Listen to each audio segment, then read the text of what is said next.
Halo, apa kabar semuanya?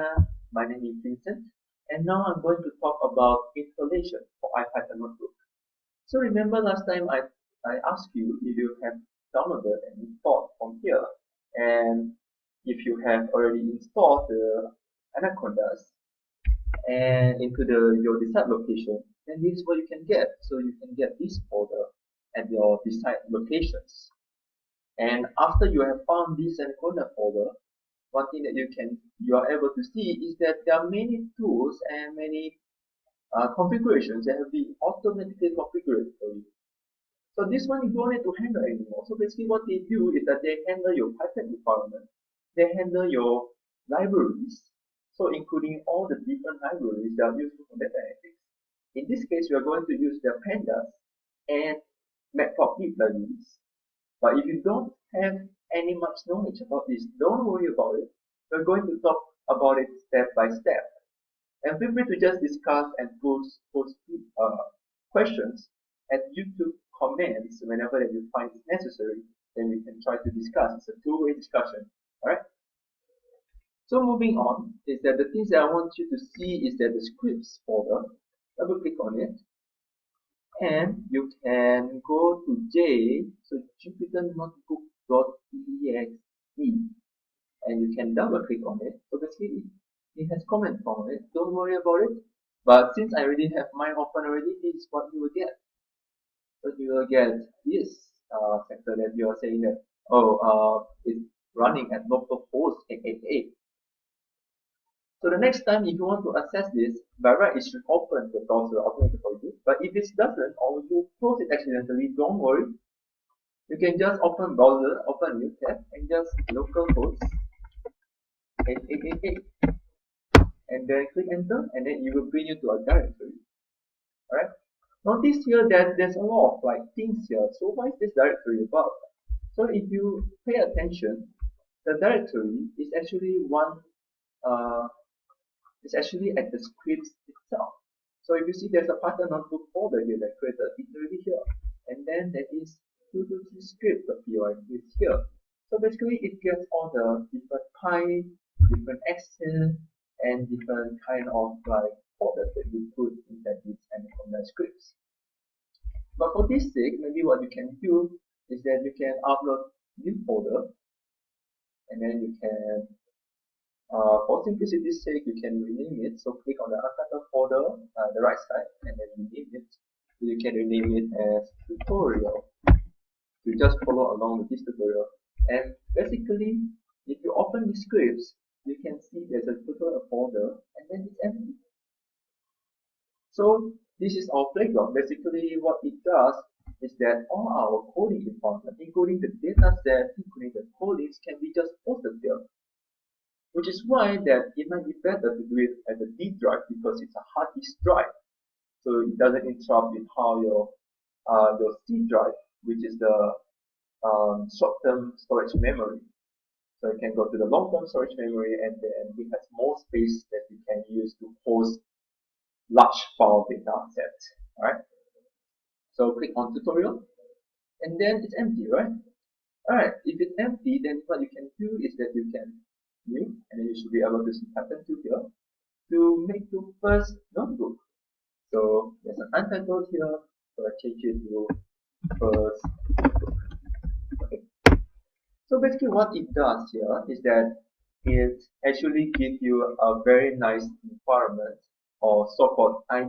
IDE is the integrated development environment, in which that you can code, but at the same time see the result of your code in the same page.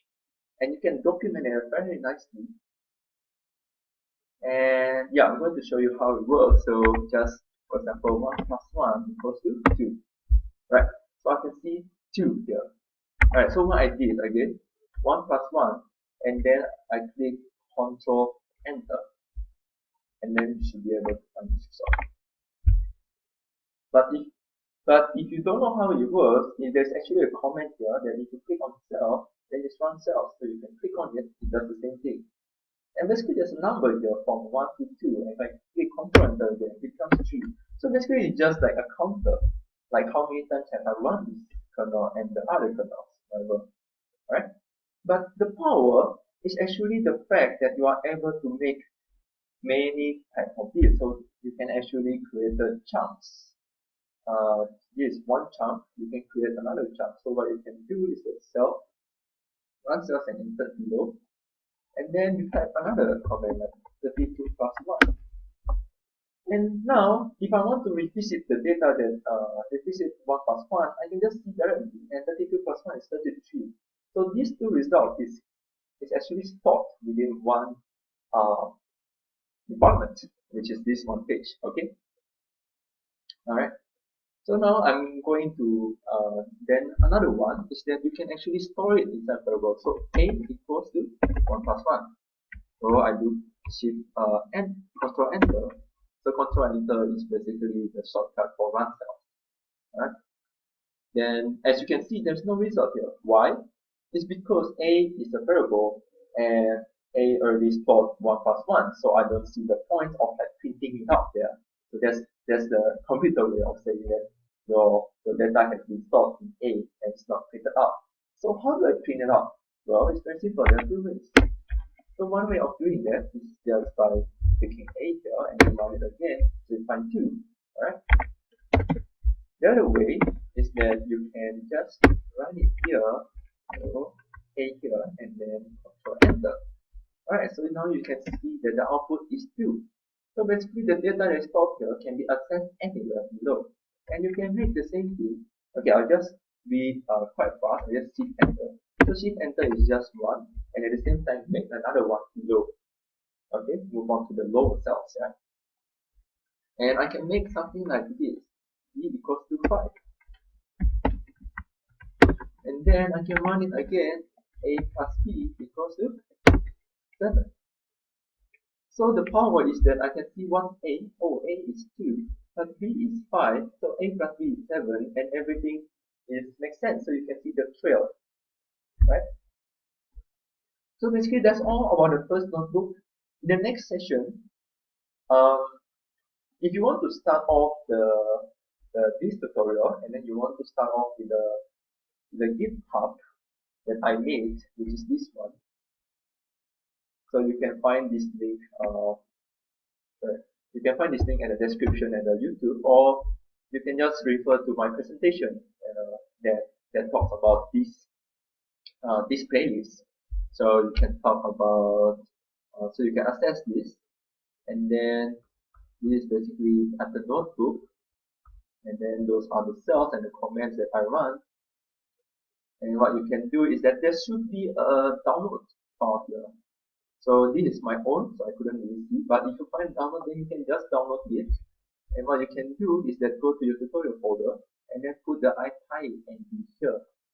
So this is the file that you find IPython, and then you can actually open this right away, and then you can run it in your environment as it is.